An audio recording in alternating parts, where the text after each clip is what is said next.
On April 28, 2015, Holy Master Ziguang Shang showed his deepest condolences to the victims of the Nepal earthquake and led the disciples to hold a Soul Releasing Dharma Convention at the Holy Mountain, Buddha Land, chanting Guang Huan Mi Zong secret mantra to relieve the souls of the dead in the disaster and give blessings to the survivors.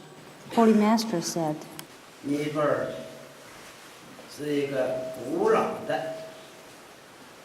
Nepal is a historic Buddhist country. It has a close relationship with Guang Huan Mi Zong in history.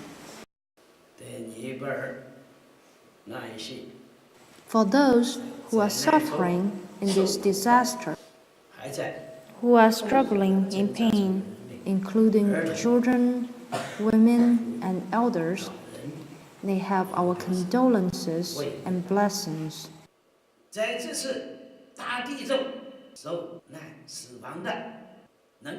We wish the dead in the earthquake could be reborn soon and embrace happiness and peace in their next life. Also wish they could be reborn in the heaven on earth, the Holy Mountain, Buddha Land. Holy Master also announced to donate 200,000 Hong Kong dollars for earthquake relief and spend another 300,000 Hong Kong dollars on purchasing Buddhist Dharma instruments and statues from Nepal. Reported by Elise from the Holy Mountain.